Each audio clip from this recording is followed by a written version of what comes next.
وينهى عن الفحشاء والمنكر والبغي يعظكم لعلكم تذكرون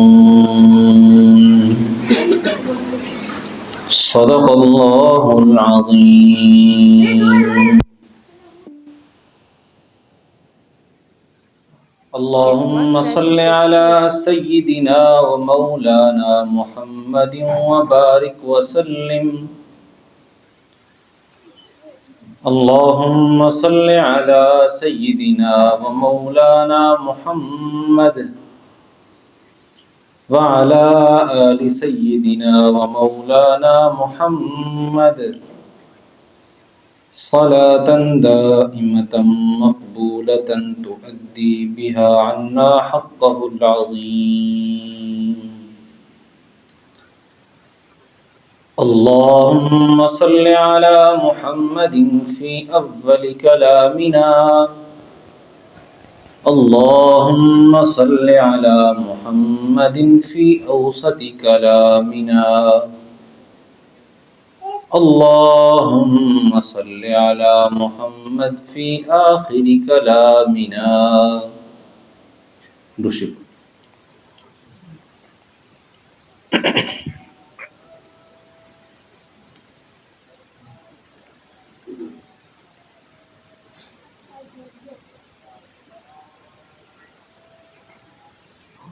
اللہ تعالیٰ کا بہت فضل و کرم اور احسان ہے کہ اللہ تعالیٰ نے ہمیں اپنے لیے مل بیٹھنے کی توفیق عنایت فرمائی. یقیناً کرۂ ارض پر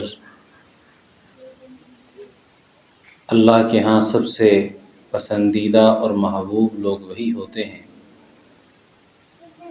جو اللہ کے لیے مل بیٹھتے ہیں، اللہ کے لیے کوئی کام کرتے ہیں اور اللہ کو پانے کے لیے ہر عمل کرتے ہیں یا کوئی بھی عمل اگر کرتے ہیں تو اس میں مقصود اللہ کی رضا ہوتی ہے. اللہ تعالیٰ نے انسانیت کو پیدا فرمایا اور انسانیت کو، انسانوں کو اشرف المخلوقات بنایا اور اللہ تعالیٰ کی دی ہوئی تعلیمات، اللہ تعالیٰ کے دیے ہوئے احکامات کا اولین مصداق اور سب سے پہلے جن کو حکم دیا گیا اور جو اس کو کرنے کے مکلف ٹھہرے اور جن کو ذمہ داری دی گئی وہ مخلوق یہ انسان ہے.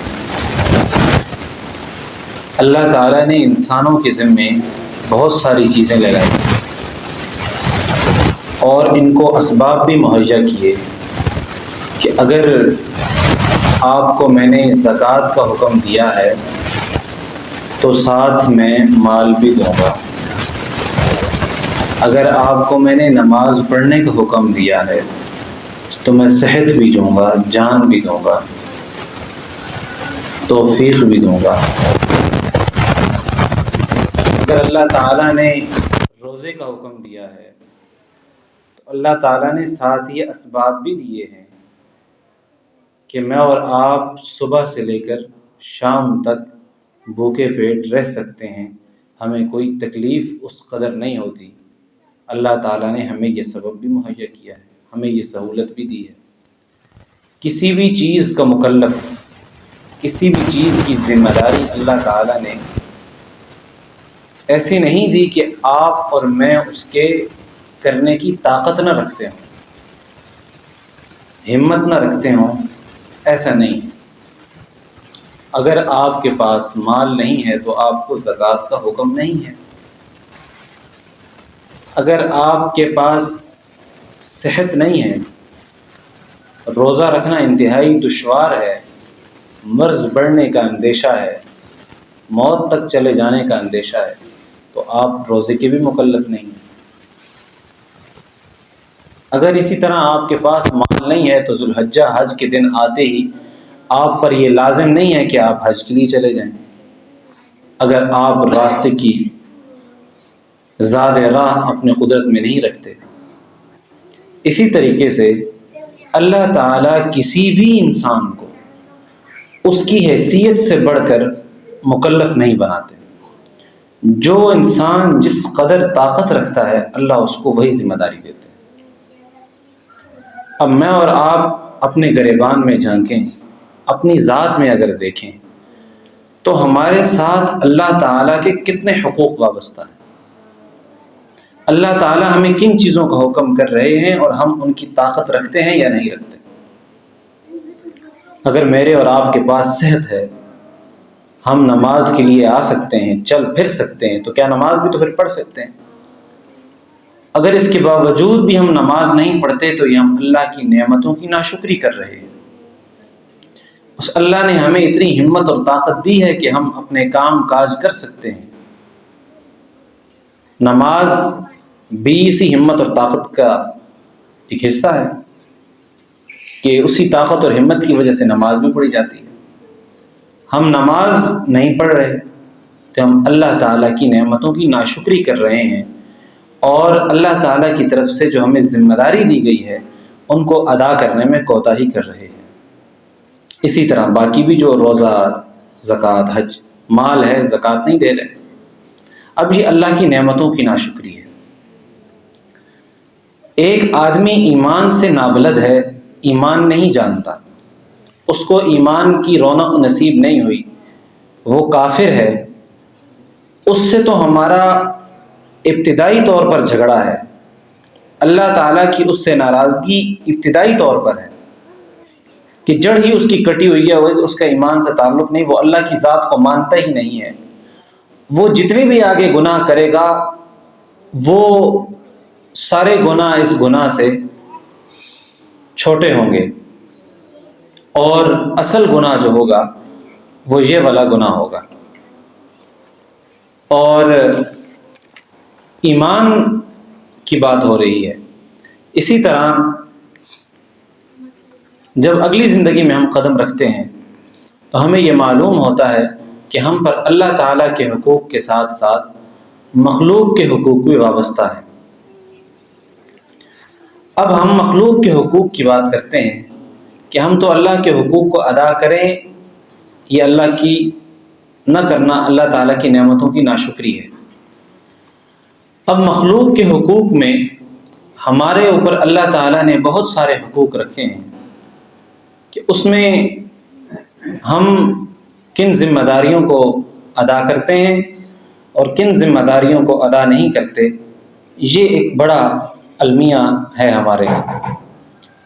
جہاں پر اللہ تعالیٰ نے اپنے حقوق رکھے ہیں، اللہ کی ذات سے یہ امید ہے کہ اگر اس میں کوئی تھوڑی بہت کوتاہی ہو گئی تو اللہ تعالیٰ اس کو معاف فرما دیں گے۔ لیکن جہاں تک اللہ تعالیٰ کے بندوں کا حقوق ہے اس پر ہم بات کرتے ہیں کہ اللہ تعالیٰ کے جو بندوں کے حقوق ہیں وہ حقوق ہم کس قدر ادا کرتے ہیں اور کس قدر ادا نہیں کرتے۔ زندگی میں انسان چند چیزوں سے وابستہ رہتا ہے، اس میں انسان کے بچے، بیوی، خاندان، معاشرہ، دوست، احباب، یہ سارے اس میں شامل ہیں۔ کوئی انسان ان سے کٹ کر زندگی نہیں گزار سکتا، بلکہ وہ اگر زندگی گزارتا ہے، عبادات کرتا ہے تو وہ انہی کے ساتھ مل مل کر زندگی گزارے گا، ان سب کو ساتھ رکھتے ہوئے اپنی زندگی گزار سکتا ہے۔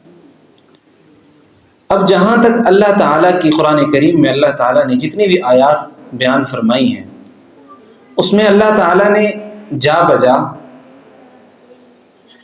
سب سے پہلے اللہ تعالیٰ نے اس چیز کا حکم دیا ہے کہ میری عبادت کرو اور میرے ساتھ کسی کو شریک نہ ٹھہراؤ، اور اس کے بعد اللہ تعالیٰ جس چیز کا اللہ تعالیٰ حکم دیتے ہیں، اور اللہ تعالیٰ کے انداز بیان میں ایک جلال بھی نظر آتا ہے اور وہاں پر حکمت و نصیحت کے پہلو بھی ہیں کہ انسان اس چیز پر عمل کرے اور انسان اس چیز کو دیکھے.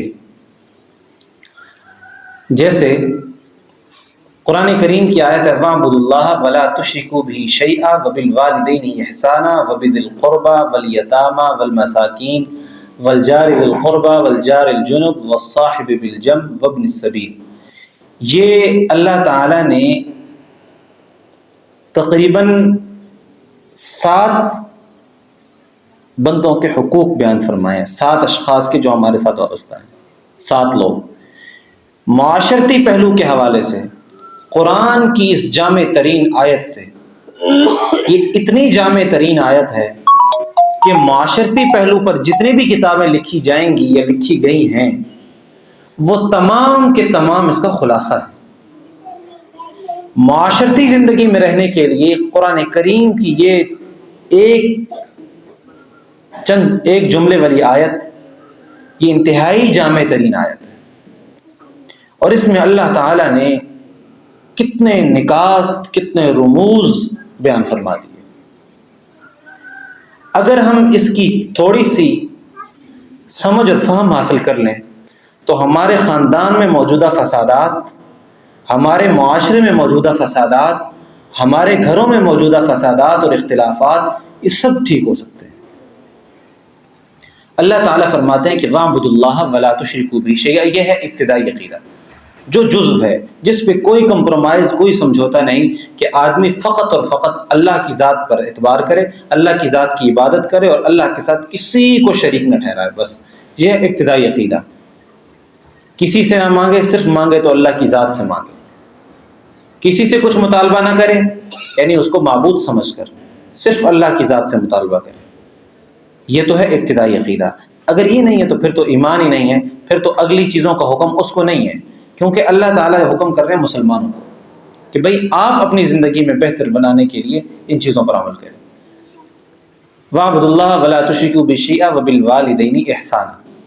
ایمان کے بعد سب سے بڑا نیک عمل، سب سے بڑا اجر والا عمل، اور جس کو نہ کرنے پر دنیا میں بھی سزا اور آخرت میں بھی سزا، دنیا میں بھی ذلیل و رسوائی اور آخرت میں بھی ذلیل و رسوائی.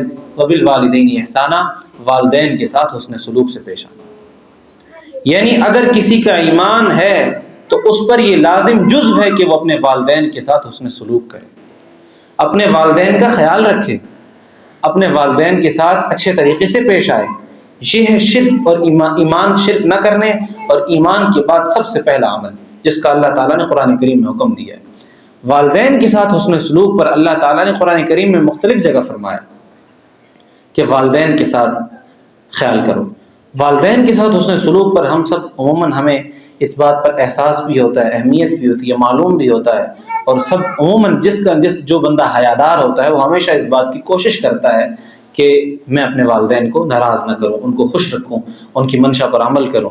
اگر کہیں کبھی کوئی کوتاہی ہو جاتی ہے تو اس پر اللہ تعالیٰ سے وہ معافی کی درخواست کرتا ہے اور کوشش میں لگا رہتا ہے کہ کہیں ٹھیک ہو جائے. انسان اللہ تعالیٰ کے ایک ساتھی، ان کے والد بیمار تھے کچھ عرصہ پہلے، تو انہوں نے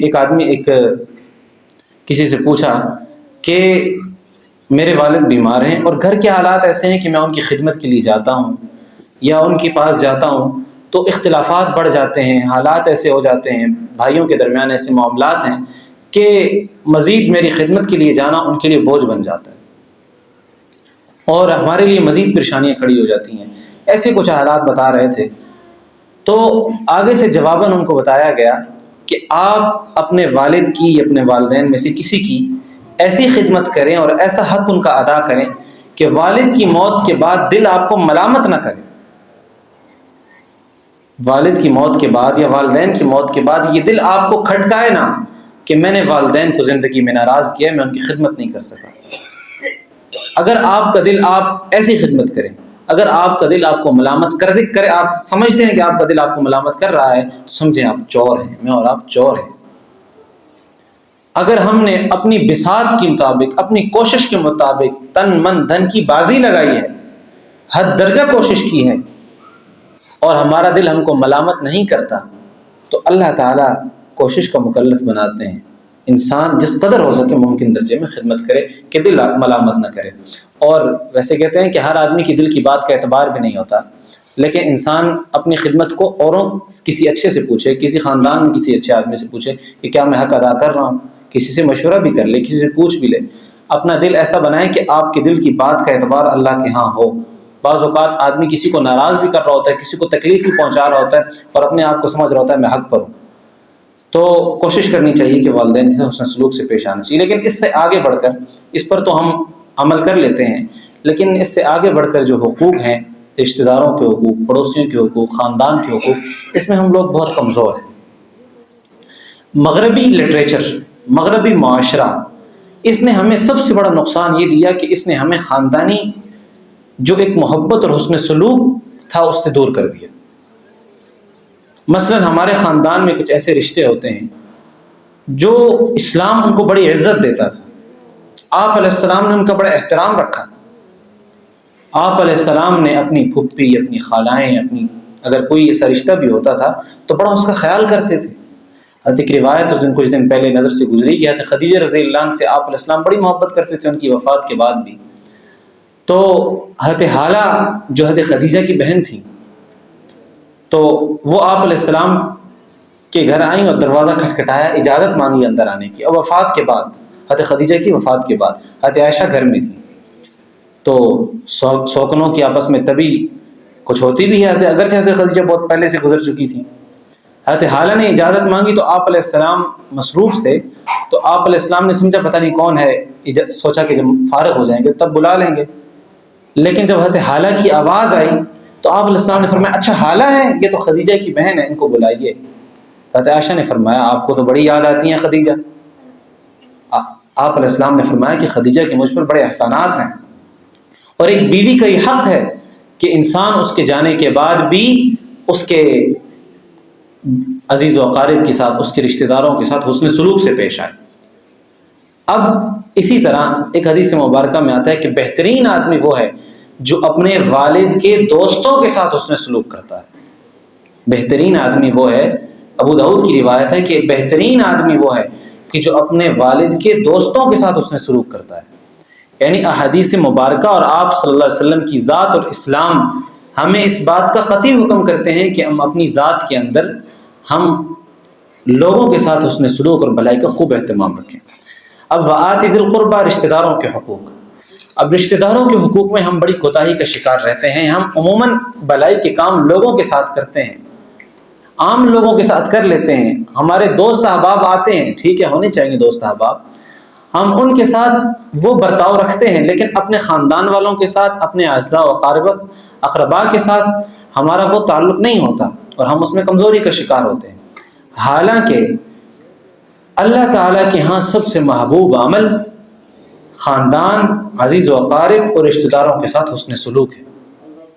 یہ ایک مغربی معاشرے کی سے ہم متاثر ہو کر، جیسے ان کے ہاں پھپھی چچا ماما کا تصور نہیں، ہم بھی اسی طرح اس معاشرے میں رہ کر اپنے آپ کو ایک مخلوط نظم میں پا کر اس تصور سے نکل کر ایک آزادانہ ماحول میں رہنا چاہتے ہیں کہ بھئی میرے تو سارے دشمن ہیں، بس میں رہوں گا یا تو اپنے بچوں کے ساتھ اور بیوی کے ساتھ ایک علیحدہ گھر میں، ایک سیپریٹ ماحول میں، ایک جدا ماحول میں رہنا چاہتا ہوں، اور اسی کو وہ پسند کرتا ہے۔